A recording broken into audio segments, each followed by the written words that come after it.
A DoorDash driver says he was shot while trying to deliver food on the south side of Indianapolis. This happened yesterday morning around 2:40, according to a police report. Police were called to Community Hospital South around 8:30 after the driver was finally checked in. IMPD officers say the man didn't know exactly the location where the shooting happened. He told police he was delivering food when gunfire hit his car. As he was driving away, he was shot. According to police records, the weapon used was a shotgun. The report did not include any information on the victim's condition. This is one of 14 people shot since Saturday. Border cities brace for a flood of migrants this week. El Paso has already declared a state of emergency because restrictions that kept hundreds of thousands of migrants in Mexico are set to expire. The Title 42 law allows the government to restrict immigration during health emergencies. The Trump administration used it during the pandemic to send migrants back to Mexico, but the law is set to be lifted Wednesday. Senator Joe Manchin of West Virginia says he believes President Biden will ask for an extension. We'll have more on Title 42 in just a moment. For those who need a little extra help starting off their day on the right foot, psychologists are sharing some tips. First, they recommend finding something that makes your morning a little more exciting and fun, like the FOX59 morning show. That could be a good morning call with a friend, that's us, or a dance party while getting ready for work. Also set an intention for the day. This can help you focus on your priorities. They also add you should find a relaxing activity that helps you recharge. Reading a book, morning meditation, or going on a walk are always good ways to start. Today is December 19th and it's National Hard Candy Day. Hard candy dates back as far as the ancient Egyptians, who made it out of honey and nuts. The first hard candies like lemon drops and peppermints were originally prescribed for stomach ailments. In 2015, Jolly Ranchers surpassed Werther's Original as the best-selling hard candy. Other popular hard candies include Dum Dum Pops, Lifesavers, Tootsie Roll Pops, and Charms Blow Pops. I can't stand any of those. You don't like any hard candy? No, especially Jolly Rancher. They're huge. They're just choking hazards. I mean, I'm so afraid I'm going to choke on a Jolly Rancher. Understood. I do like Werther's, though. Now those, yes. Yeah, that'd be the only thing. And I also don't like Gushers and like Boba and, you know, Understood. Those type things. Yeah. But welcome back. I'm Lindy Thackston. And I'm Cameron Ridle in for Scott Jones. Jim joins us now with a look at the forecast, and Jim, it's getting busy already. Yeah, well, today and the next couple of days, kind of the calm before the storm, but it will start to crank up here, guys. Keep that in mind heading into Thursday and into Friday as well. So a lot to talk about. Just know that today, tomorrow, and Wednesday, still plenty of time to get things done, no doubt. We're looking at pretty quiet conditions out there, but it is quite cold to begin our morning. We're off to temps in the teens right now, and as I mentioned, quiet on through Wednesday, but that winter storm is headed in late Thursday night and especially into Friday, and that's going to linger into the holiday weekend. Do keep that in mind. We're going to talk more about that coming up. Out the door, though, the radar is dry. It will stay dry for today. We'll see increasing clouds, so we'll enjoy some limited sunshine, but it looks like it'll be certainly a cloudier day than what we enjoyed going back on Sunday with all that sunshine yesterday. As you certainly can see, that we're tracking a little bit of light snow out towards Missouri. None of that getting here for today. We're at 18 in downtown. Wind chill's really not a huge factor. The wind remaining light now at this hour here in downtown Indianapolis. As we take a look at our day planner for today, temperatures up to 29 by 1 o'clock. Our high today should top out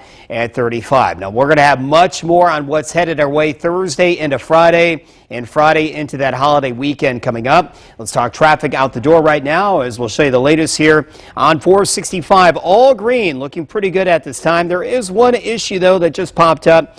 US 36 Pendleton Pike. There's an incident right there at Mid-Hoffer Road. We'll continue to monitor that. Otherwise, looks pretty good from the northwest side coming in from Boone County. Speeds on I-65 southbound out of Lebanon, moving at 68 miles an hour. And we'll take you off to the city's northeast side, coming in from Fishers. It looks like speeds right now at 70 miles an hour, guys. Jim, thank you. A COVID-era immigration rule is set to expire soon. Title 42 allowed Border Patrol to send all asylum seekers to Mexico, as it could not be guaranteed that they did not have COVID. Lucas Tomlinson has more on the next steps for border security as that rule comes to an end. The White House insists President Biden has, quote, done the work on the southern border despite encounters with over 2 million migrants in just the past year. Last night, a federal appeals court here in Washington ruled that Title 42 will not be extended. It expires on Wednesday. The White House reacting to the court's ruling in a statement, quote, to be clear, the lifting of the Title 42 public health order does not mean the border is open. We have a robust effort underway to manage the border in a safe, orderly, and humane way when Title 42 lifts as required by court order. Instead of playing political games, Republican officials should provide the funding the president requested for border security and management. Many Democrats acknowledge the immigration system is not working. Congressman Henry Cuellar, whose district covers a large swath of Texas's border with Mexico, contradicted the White House and called the border open, not closed. Senator Tim Kaine spoke about the challenge of Title 42 ending on Wednesday, which had nominally prevented many migrants from entering the United States. I think the ending of Title 42 puts a burden on the shoulders of this now divided Congress. Nobody thinks our immigration system is working right now. It is broken. Fixing it's the hardest problem. Next week is going to be very challenging and very chaotic. Border Patrol officials say when Title 42 expires on Wednesday, the number of migrants seeking to come to the United States will double in the coming days. At the White House, Lucas Tomlinson, Fox News. New information now on a controversy out of Purdue University Northwest. The faculty senate of the school has signed a letter asking for the resignation of the chancellor. The move comes after comments the chancellor made during the university's commencement ceremony on December 10th. A speaker had described a, quote, made-up language he uses when he hosts with family. The chancellor responded with an impression of the language, calling it his, quote, Asian version. The faculty senate in the letter says, quote, the behavior does not reflect the diversity and inclusiveness that Purdue faculty, staff, and students value. Since the original comments, the chancellor has released an apology saying he's sorry for the offense he caused. The university's board of trustees said it accepted the apology. We are getting our first look at what will be a new multi-use trail along 38th Street. It is part of the new Purple Line construction on the east side. Indigo went on to Twitter to show off the new project, but there were some concerns.